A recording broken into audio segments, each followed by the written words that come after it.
Assalamualaikum warahmatullahi wabarakatuh. Berita Uronyo.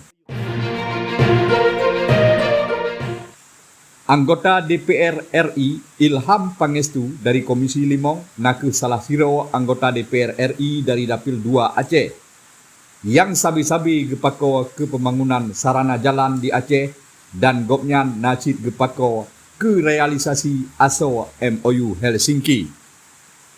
Supaya nak mudah urang gejak bak jalan raya Banda Aceh Medan, gopnyan lam rapat kerja DPR RI ngan Menteri PUPR lam ruang sidang DPR RI ni bak uro Rabu tanggal 10 bulan 6 tahun 2022. Gopnyan gepesampo masalah kajisah Undang-Undang Nombor 2 tahun 2022 tentang Undang-Undang Jalan. Saya menyoroti terkait dengan disahkannya Undang-Undang Nomor 2 tahun 2022 tentang perubahan kedua atas Undang-Undang Nomor 38 tahun 2004 tentang jalan yang telah disahkan dalam rapat paripurna 16 Desember 2021. Undang-undang memberikan kabar gembira bagi pemerintah daerah dalam urusan pembangunan jalan. Ilham Pangestu, anggota Komisi 5 nyan gelake bak Menteri PUPR Indonesia supaya ni bak tahun 2020 begetim bangun duplikasi Tutua Pedada Kabupaten Biren ngan Tutua Kuala Simpang Kabupaten Aceh Teming. Dan kedua, tak henti-hentinya saya berbicara untuk pembangunan di daerah pemilihan Aceh. Pertama, pembangunan dan duplikasi jembatan Kabupaten Aceh Tamiang dan Pedada. Hampir 2 tahun setiap pembahasan saya selalu ini yang saya usulkan, jembatan di Aceh Tamiang. Saya berharap usulan ini tidak masuk dalam pagu indikatif saja, tapi pelaksanaannya di tahun 2023. Dan untuk pembangunan lanjutan destinasi wisata di Loksmawe serta lanjutan saluran-saluran yang ada di Aceh.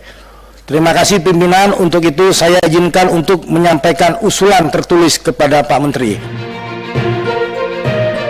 Kenyan Manteng lam sidang dengan Menteri Perhubungan Indonesia, politisi Partai Golkar yang manteng mudanya gopnyan gelake urang Aceh bujir gejak langsung uluan nanggro red lapangan udara atau pelabuhan laut bekna hambatan lagi yang kamu tulis bak MOU Helsinki dan dalam undang-undang pemerintah Aceh. Salah satu kewenangan Aceh sebagaimana yang tercatat dalam MOU Helsinki poin 1, 3 dan 7 berbunyi Aceh akan menikmati akses langsung dan tanpa hambatan ke negara-negara asing melalui laut dan udara. Kemudian dalam Undang-Undang Pemerintah Aceh pada pasal 165 pasal 1 berbunyi penduduk Aceh dapat melakukan perdagangan dan investasi secara internal dan internasional sesuai peraturan dan perundang-undangan. Maka dengan ini saya berharap kepada Pak Menteri untuk dapat menghormati hasil kesepakatan antara pemerintah Aceh dan pemerintah pusat demi keberlangsungan pembangunan, demi keberlangsungan ekonomi dan demi kesejahteraan Aceh dalam bingkai negara kesatuan Republik Indonesia. Semoga apa yang kagak pesampo oleh anggota DPR RI Ilham Pangestu lam rapat kerja DPR RI Komisi 5 nyan donyo begebetro oleh Menteri Nanggro Republik Indonesia supaya masyarakat Aceh nak mudah gejak uluan Nanggro dan bak gejak bak jalan di dalam Nanggro. Habanyo gebesampo oleh Ilyas bin Ismail Freeland News nan me Inggris haba me Aceh.